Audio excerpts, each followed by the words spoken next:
I just think I really wanted to sing, and I'm gonna do it.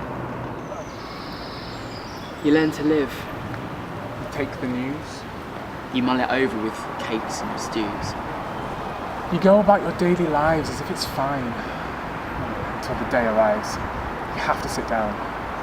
It's time to face it. The show must go on without the faking. I was always a fan of Freddy. His shows, his grandeur. Even named my teddy after him on a babyish whim. Made him dance on chairs and tables. And as soon as I was able, I did the same. Turned tricks and sang. My voice boomed out. I wasn't quite the same man as he had been. But I did try. And with it, the lifestyle I chose to buy. Well, that's when we met.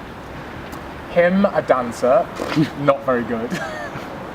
But still was better at answering his telephone when I got home. And dialed the number of the awkward waiter who sang and moaned, "It's a kind of magic." And then waltzed to a 4-beat song. It was tragic. Well, we decided to meet a few days later. Without any music. Yeah, I thought it better. It was a neon cafe. Your face was much younger in the light. Healthy. And smiling. And twitched every time you heard a crash or a scuff of shoes. You made use of the time I was there. You were nervous. I was shattered. I liked your jumper. And your checkered shirt. It reflected well. And the pink was cosy as well as your smell. Well, I'd never been around such energy before. See, I was brought up in the hills with grass for floors and friends were scarce. Just because we were so aloft. A hefty great hill. In a barn, practically lost. So I was homeschooled.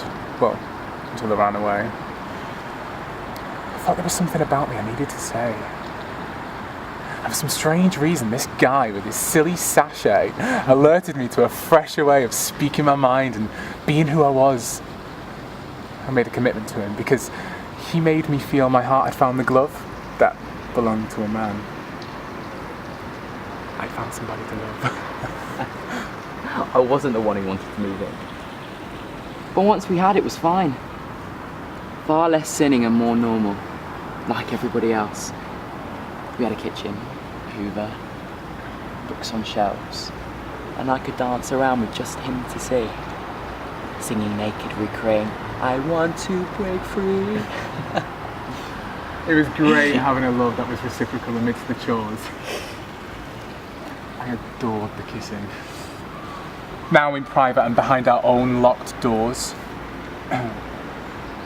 But that day come, there came a knocking, a message not for me. My partner should be tested for a virus. HIV. Had I known that my blood carried something other than love for him, I would have stopped. Everything. And all of this.